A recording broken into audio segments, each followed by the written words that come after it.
Hello everyone, this is Bushra Khan. Welcome to Samaa podcast. आज हमारे साथ मौजूद है mister Zeeshan Rafiq, who is minister for local government and community development. आइए इनसे जानते हैं लोकल गवर्नमेंट के हालात, मेजर चैलेंजेस और आने वाले फ्यूचर प्रोजेक्ट्स। अस्सलाम वालेकुम सर। वालेकुम अस्सलाम जी। कैसे हैं सर आप? अल्हम्दुलिल्लाह ठीक ठाक जी। ये बात करते हैं ज़ीशान रफीक से। तो ये बताइए, आपने मास्टर्स किया कंप्यूटर साइंस में, इसके बाद बिजनेस, फिर सियासत। ये सफ़र कब और कैसे शुरू हुआ? एजुकेशन तो देखिए हासिल करनी चाहिए हर शख्स को, और मैंने रूटीन में जो मेरी अपनी ख्वाहिश थी उसके मुताबिक मैंने कंप्यूटर साइंसेज में एजुकेशन हासिल की। फिर उसके बाद बिज़नेस, इसी बिज़नेस में गया क्योंकि फैमिली बिज़नेस था, तो वो थोड़ा सा फैमिली बिज़नेस के साथ करना था।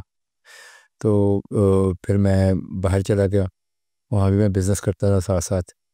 और सियासत का मुझे शौक़ था, और सियासत में भी क्योंकि मेरी फैमिली जो थी सियासत में, इलेक्टोरल पॉलिटिक्स में तो नहीं, लेकिन पार्टी की हायरार्की में मेरे वालिद साहब रहे हैं। पार्टी के डिस्ट्रिक्ट सियालकोट का में ताल्लुक़ है, तो सियालकोट की वो तहसील जो डस्का है हमारा, वहाँ पार्टी के अहदेदार रहे हैं। तो मुस्लिम लीग नून के साथ भी एक वाबस्तगी थी उस वक़्त से लेके, फिर शौक़ भी था एक। तो फिर इसीलिए मैंने लंदन से ही मुस्लिम लीग नून को ऑफिशियली ज्वाइन करके तो पार्टी की हायरार्की में आके अपना काम शुरू किया। फिर मैं सेक्रेटरी इंफॉर्मेशन भी रहा PMLN यूके का। फिर उसके बाद पाकिस्तान आया, पाकिस्तान आके भी पार्टी लीडरशिप के साथ और पार्टी की हायरार्की में काम करता रहा। तो सियासत का शौक़ था, इसी सियासत में आ गया। जब बात करते हैं मुल्क के सियासी हालात की, तो आप देख सकते हैं कि इस वक्त मुल्क में सियासी इंतशार फैल रहा है। ये कब और कैसे एंड हो सकता है? इसका खात्मा कैसे हो सकता है? देखें जी, सियासी इंतशार जो है ना, ये इसकी बुनियादी वजह है। सियासी इख्तलाफात तो रहे हैं हमारी सियासत में, आप पिछले 40 साल की सियासत को उठा के देख लें, मुख्तलिफ जमातों में सियासी इख्तलाफात रहे हैं। लेकिन वो सियासी इख्तलाफात जो थे ना, सियासत की हद तक रहते थे। वो कभी मुल्क को और रियासत को नुकसान पहुँचाने के हवाले से किसी की कोई ऐसा कभी कोई ना कोई एक्टिविटी रही, ना कभी किसी ने कोई ऐसा काम किया।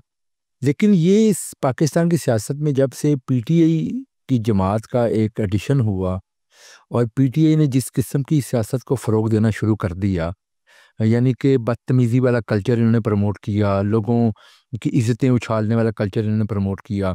फिर इंतशार का लफ्ज़ एक्चुअली तहरीक-ए-इंसाफ़ के साथ जुड़ता है कि तहरीक-ए-इंसाफ़ ने पाकिस्तान में एक नया सिस्टम लेके आए। इन्होंने हर जगह आग लगा दो, जलाओ घराओ कर दो, बदतमीज़ी करो, मुल्क को आगे मत चलने दो। तो ये भी मैं समझता हूँ कि ये भी PTI तो कोई जमात नहीं है, वो तो एक शख्स है जिसकी अपनी अना, अपनी ख्वाहिशात और जो अपनी उसकी लालच है, मैं समझता हूँ उसकी भेंट वो अपनी जमात को भी चढ़ाता है और मुल्क को चढ़ाने की भी कोशिश करता है। तो बुनियादी वजह जो है ना, वो एक जमात का एक कल्चर है जिसने पूरे सिस्टम को पोल्यूट करने की कोशिश की है। तो मैं समझता हूँ कि क्योंकि ये इनको परवान चढ़ाया गया एक वक़्त, और ये अब सिस्टम में आ गए। आने के बाद इन्होंने जो हालात सियासत का किए हैं, अब मैं समझता हूँ कि अवाम को भी इस चीज़ की का इदराक हो रहा है, मुक़्तदर हलकों को भी इस चीज़ का इदराक हुआ कि ये पाकिस्तान के दोस्त नहीं हैं, ये किसी एजेंडे पे यहाँ पे आए हैं। और इमरान न्याज़ी साहब की जो एक तारीख़ है, वो ठीक है, क्रिकेटर तो रहे, लेकिन उन्होंने सारी ज़िंदगी जिस तरह गुजारी है वो सबके सामने है। उन्होंने कब इस मुल्क के लिए कौन सी कुर्बानी उन्होंने दी आज तक? वो इस मुल्क से हमेशा लेते रहे हैं, मुल्क के लोगों से हमेशा लेते रहे हैं। जिन चीज़ों का वो फ़ायदा उठाते रहे हैं कि जी हमने शौकत खानम बनाया, तो शौकत खानम भी इस मुल्क के लोगों के पैसों से उन्होंने बनाया। अपने आप को भी मुल्क के लोगों के पैसों से उन्होंने बनाया। तो उन्होंने इस मुल्क को दिया क्या है? अगर वर्ल्ड कप 92 की बात करते हैं, वर्ल्ड कप 92 एक पूरी टीम थी वहाँ पे। ये एक वन ऑफ द प्लेयर्स है बेसिकली। तो मैं समझता हूँ कि सियासत में नहीं आना चाहिए था। इस सियासत में तो उन्होंने आके पोल्यूट कर दिया पूरे सिस्टम को। ठीक। उन्होंने मतलब ये बुनियादी तौर पे PTI ही वजह है सिर्फ तमाम इन्हीं को ही आप प्रॉब्लम्स ब्लेम की। करेंगे। एब्सोल्युटली। ठीक। मूविंग ऑन, जब बात करते हैं लोकल गवर्नमेंट की, तो सर किसी भी डेमोक्रेटिक सोसाइटी में लोकल गवर्नमेंट जो होती है वो एज अ बैकबोन काम करती है और इसकी हैसियत रखती है। मौजूदा हुकूमतों की जब हम बात करते हैं या हुकूमत की जो तरजीहात होती हैं, उसमें लोकल गवर्नमेंट की रिफॉर्म्स या उनकी डेवलपमेंट के कोई प्लान्स नज़र नहीं आते। इसकी क्या वजह है? देखिए, मैं समझता हूँ कि इसको भी अगर आप तारीखी पस मंज़र में देखें, तो मैं तो पाकिस्तान मुस्लिम लीग नून की अगर बात करूं तो पाकिस्तान मुस्लिम लीग नून वाहिद जमात है जिसने हर दौर में जब जब हमें इक़्तिदार मिला हमने लोकल गवर्नमेंट के इलेक्शंस करवाए, लोकल गवर्नमेंट का निज़ाम लेके और एक अच्छा निज़ाम लेके आए। हमारे जिस सिस्टम में जो फिट बैठता था निज़ाम, उस निज़ाम को लेके आए। इसकी मिसाल इस तरह है कि 90 में जब पहली दफ़ा मियाँ नवाज शरीफ साहब प्राइम मिनिस्टर बनते हैं, पंजाब में भी हमारी गवर्नमेंट होती है, तो हमने उस वक़्त पंजाब में लोकल गवर्नमेंट के इलेक्शन मियाँ साहब ने करवाए। 96 में जब मियाँ साहब दूसरी दफ़ा प्राइम मिनिस्टर बनते हैं इस मुल्क के, तो मियाँ साहब ने दूसरी दफ़ा फिर उसी टेन्योर के अंदर लोकल गवर्नमेंट के इलेक्शंस करवाए। फिर 2013 में जब नवाज शरीफ साहब तीसरी दफ़ा प्राइम मिनिस्टर बनते हैं, तो उस टेन्योर में भी नवाज शरीफ साहब ने इलेक्शन करवाए हमारी जमात ने और एक निज़ाम लेके आए। और कौन सी वो जमातें हैं, कौन सी ऐसी ताकतें हैं, उनको देखें ना, जो सियासी ताकतें ऐसी कौन सी हैं जिन्होंने चलते निज़ामों को घर भेज दिया, चलते सिस्टम को रोल बैक कर दिया। वो क्या था, 18 में जब पीटीआई की गवर्नमेंट आई तो एक सिस्टम मौजूद था, इलेक्टेड लोग मौजूद थे, उनको घर भेज दिया। तो ये हमारी एक सियासी तारीख है। और दूसरी तरफ लोगों की जो दूसरी जमातें उनकी सियासी तारीख आप उठा कर देख लें। अभी इस दफ़ा भी जब हम आए हैं तो चीफ मिनिस्टर पंजाब ने आते सबसे पहले जो टास्क मुझे दिया वो उन्होंने एक अच्छा लोकल गवर्नमेंट का सिस्टम लाने के हवाले से टास्किंग की, जिसके ऊपर अल्हम्दुलिल्लाह हमने काम कर लिया हुआ है। उसके अलावा जो म्यूनिसिपल सर्विसेज हैं, बेसिकली लोकल गवर्नमेंट का जो बुनियादी मकसद है, लोगों को म्यूनिसिपल सर्विसेज जो बिल्कुल ग्राउंड लेवल के छोटी डेवलपमेंट है, इस पे छोटे काम काम, चल उस रहा है पे आपको काम। लगता है? जी हाँ।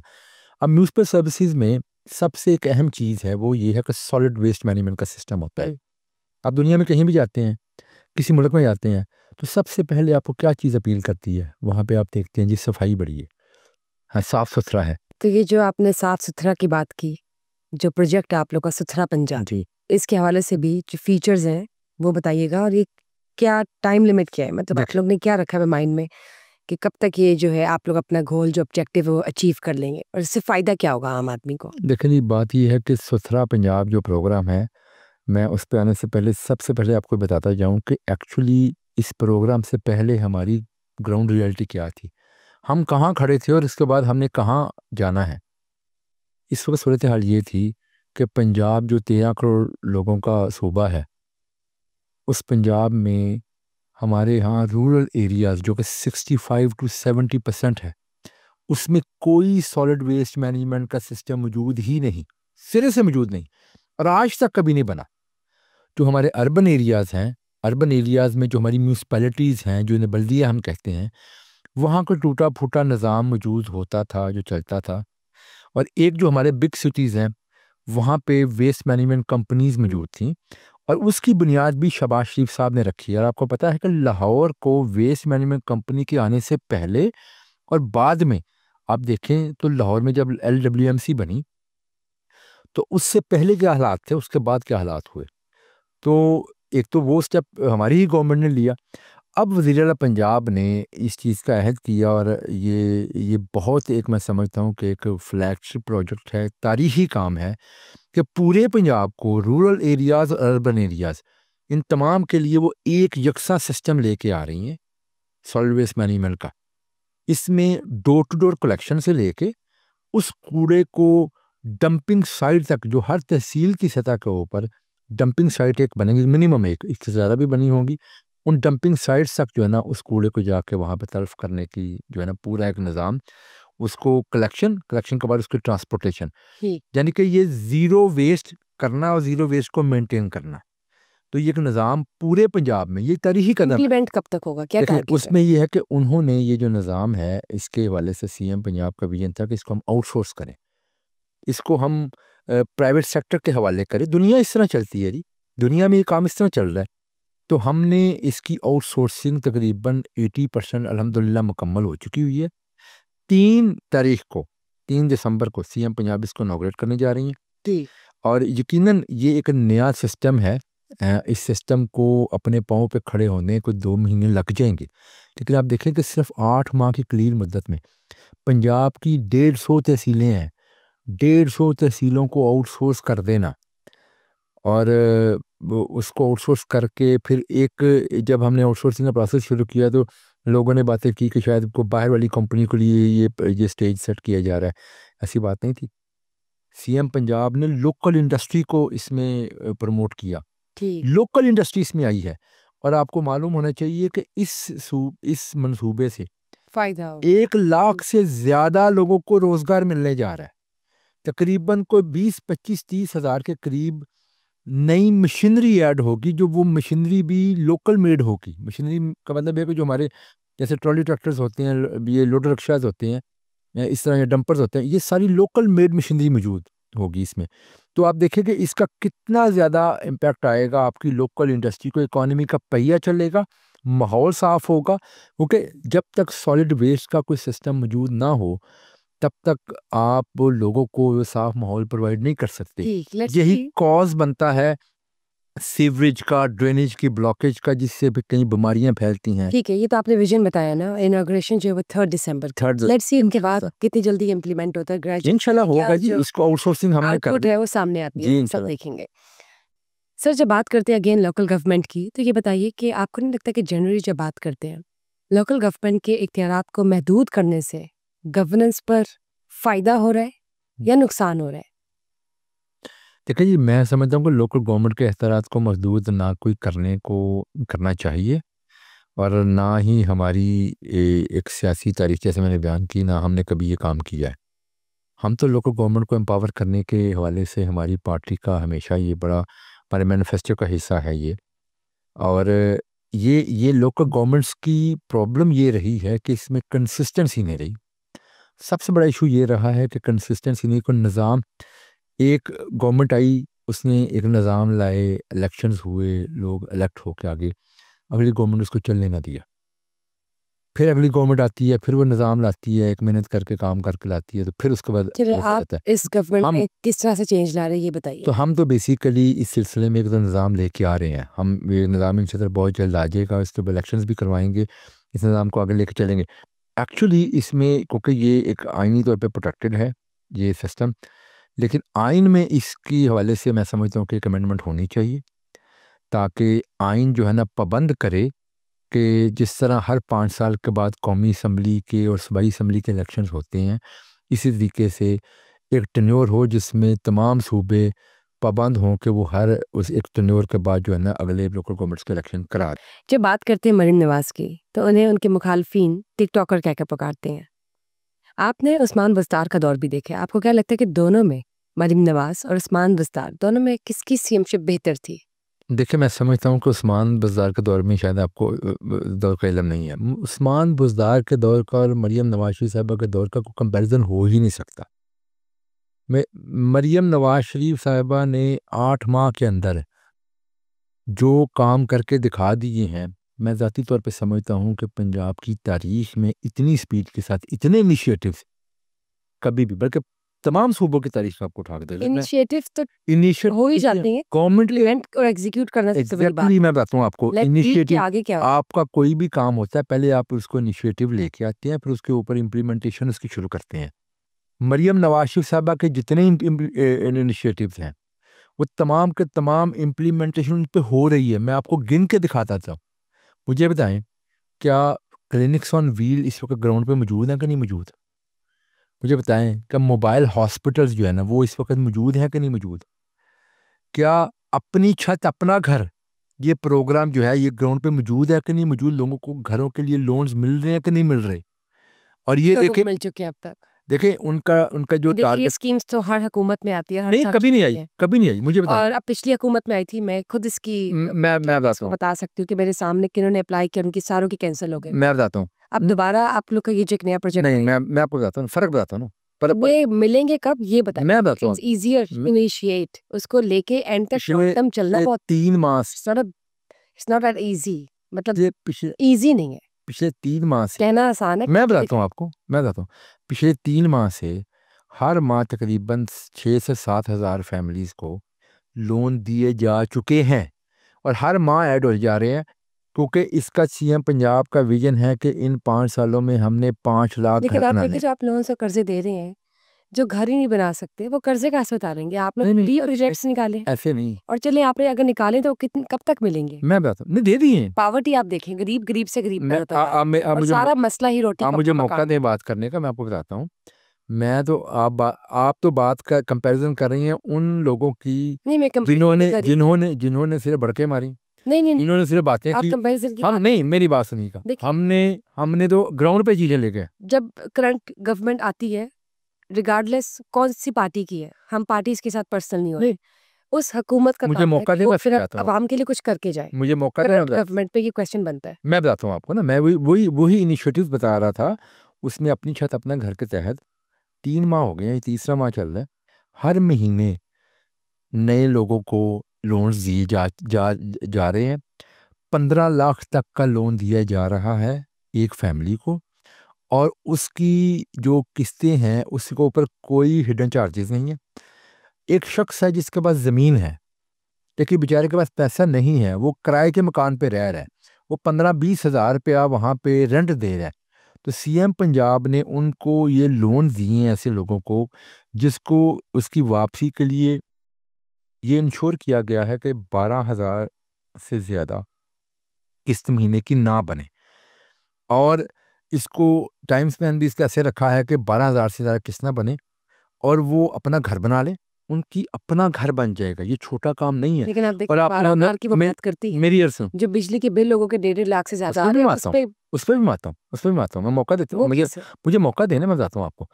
दूसरी तरफ मैं बता रहा हूँ आपको कि वो लोग जो कहते थे कि 1 करोड़ घर बनाएंगे, उन्होंने 1 करोड़ घर गिरा दिए, लोगों के बर्बाद कर दिए। हम तो बना रहे हैं, मैं तो बता रहा हूँ आपको, बैलेटिंग हो गई, लोगों को लोन्स दिए जा चुके हैं। आप जाकर चेक तो करें, लोगों ने अपने काम शुरू कर दिए हैं। मैंने खुद देखा, जाकर आप अपना कैमरा लें, बाहर जाएं, लोगों को जिनको लोन मिलने को जाकर पूछें, तो आप घर बना रहे हैं, लोग घर बना रहे हैं। उसके अलावा जो आपने बात की बिजली के बिलों की, देखें इसकी पूरी तारीख है बिजली के बिलों के हवाले से, क्यों हमारे ऊपर आईएमएफ की सख्त शराइत आई। मैं उस चीज़ में अभी नहीं जाऊंगा, लेकिन सबको पता है कि जब इमरान न्याजी साहब ने लिफाफा ऐसे लहरा के ये कहा कि जी साइफर निकाला, और फिर कहा जी कि जो है ना हमें अमेरिका ने निकाला, और वो जाते जाते वो एग्रीमेंट जो उन्होंने आईएमएफ के साथ किया उसकी वायलेशन की। उस वायलेशन के बाद वो सस्पेंड हो गया। सस्पेंड होने के बाद हमें जब दोबारा वो एग्रीमेंट के लिए जाना पड़ा, तो हमें सख्त शराइत के ऊपर वो चीज़ें करनी पड़ी। हमने पाकिस्तान को बचाया, रियासत को बचाया, ताकि पाकिस्तान डिफ़ॉल्ट ना करे।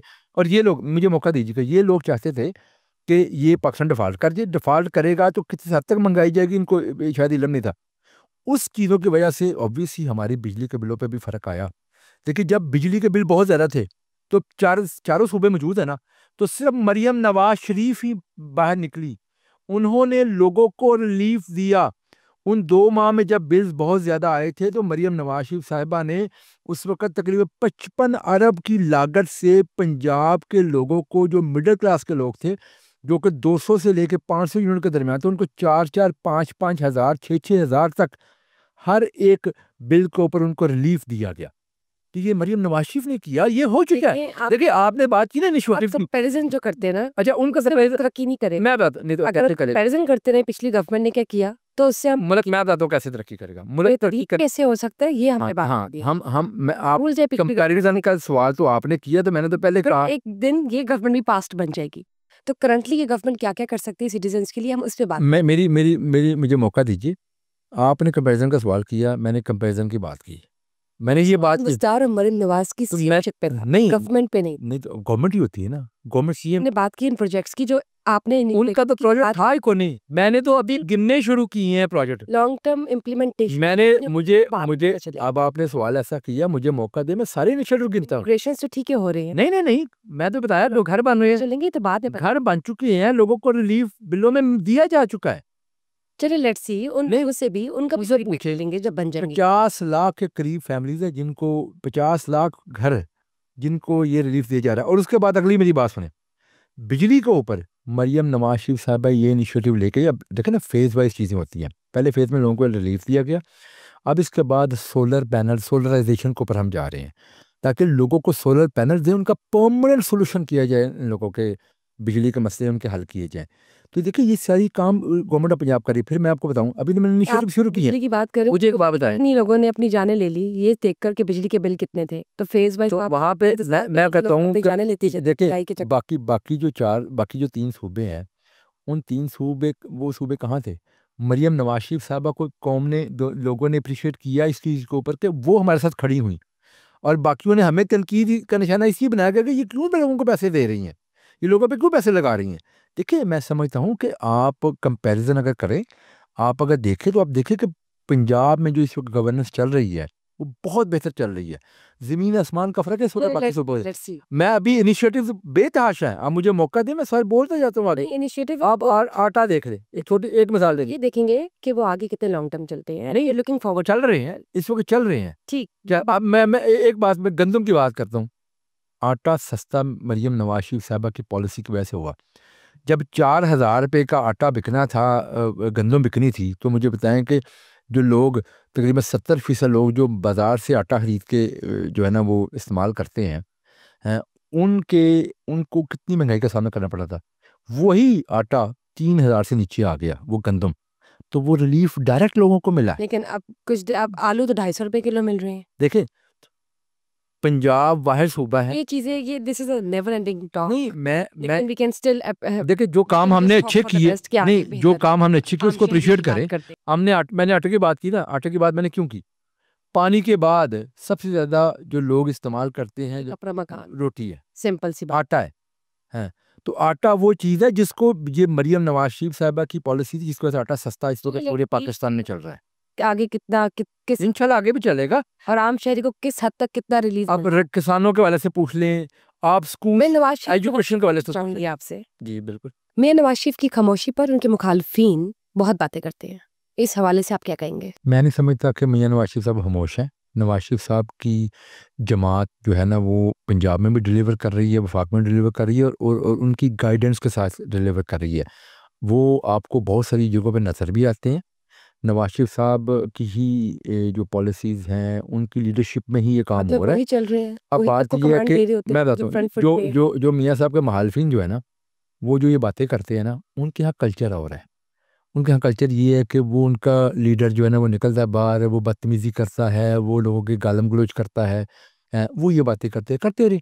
हमारे यहाँ एक सोफिस्टिकेटेड सियासत होती है। नवाज शरीफ साहब के बारे में उनके मुखालिफिन भी कहते हैं कि उन्होंने हमेशा अपने सख्त तरीन मुखालिफ को भी बाइज्जत तरीके से बुलाया। तू देखिए, यहाँ पे बात कंपैरिजन की नहीं है, बात है कि जो चीज बेहतरीन कैसे कर सकते। मैं कहता हूँ वो खामोश नहीं है, वो काम कर रहे हैं, वो उनकी लीडरशिप में सारे काम हो रहे हैं। ये बताइए, जब बात करते हैं मौजूदा हुकूमत की, मेजर चैलेंजेस क्या हैं? देखें जी, इस वक्त जो सबसे बड़ा चैलेंज है ना, वो तो हमारा इकॉनमी का चैलेंज है। ओके, जब ये गवर्नमेंट आई थी ना, उस वक्त पाकिस्तान बहुत बुरे हालात में था, और इकॉनमी से रिलेटेड ही आपको पता है, आपको इन्फ्लेशन का एक चैलेंज है। लेकिन अल्हम्दुलिल्लाह हम ये कह सकते हैं कि 8 माह के अंदर एक नाउमीदी, जब 8 माह पहले लोगों के अंदर थी, बड़ी परेशानियाँ थी, आज लोगों को उम्मीद नज़र आनी शुरू हो गई है। आज स्टॉक एक्सचेंज नया रिकॉर्ड कायम कर दिए, 1 लाख की बुलंदी को भी वो क्रॉस कर ली है।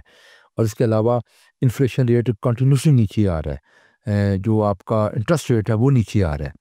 तो इकोनॉमी के इंडिकेटर्स जो हैं वो बेहतरीन से बेहतरीन होते जा रहे हैं। कुछ उम्मीद है हमारे, बिल्कुल जी, हम सही रास्ते पे चल रहे हैं, हम सही रास्ते पे चल रहे हैं, स्टेबिलिटी की तरफ। यहाँ पे तो लोग आए तो लोगों के 6-6, 8-8 माह बाद जो है ना लोगों ने उम्मीदें छोड़ दी। लोगों को मायूसी इतनी हुई, लोगों ने कहा जी कि जो पिछली न्याजी साहब थे, 8 माह बाद लोग मायूसी के बादल में घिर चुके थे। तो आज अल्हम्दुलिल्लाह हमने उस कौम को मायूसी से निकाला है और नई रोशनियों की तरफ लेके जा रहे हैं, नई उम्मीदों की तरफ लेके जा रहे हैं। हुकूमत 5 साल पूरे कर सकेगी इंशाल्लाह ताला, पूरे करेगी। मुखालिफिन तो कहते कि नहीं कर सके। मुखालिफिन की बातें करते रहे, उनकी बातें को क्या वैल्यू है? वो कहते हैं हम धरना देंगे, भाग जाते हैं। वो बार बार आते हैं, फिर भाग जाते हैं। पाकिस्तान के अदालती निज़ाम पर बहुत से सवाल उठाए जाते हैं, इस हवाले से आप क्या कहेंगे? देखिए जी, हमारे जुडिशल सिस्टम में बड़े फ्लॉज हैं। यहाँ पे जो लोग इंसाफ लेने जाते हैं उनको इंसाफ मिलता नहीं है, और जो लोग नहीं इंसाफ लेने जाते उनको ये इंसाफ दे देते हैं। जैसे रिसेंटली एक वो केस हुआ जिसमें सुप्रीम कोर्ट ने बिन मांगे इंसाफ दे दिया। जो सीटें मांगी नहीं गई थी उनको सीटें दे दी गई। अब चेंज सिस्टम, रिवाइज हुआ सिस्टम, रिवैम्प हुआ है, तो कुछ डिफरेंट होगा, राइट? एब्सोल्युटली, इसमें let's hope for the best. बेहतरी आएगी। Thank you for being here, and thank you for casting light when we talk about the political aspects of Pakistan, political instability, economic conditions. Thank you guys for watching us today. Just stay tuned for another session. Till then, bye-bye.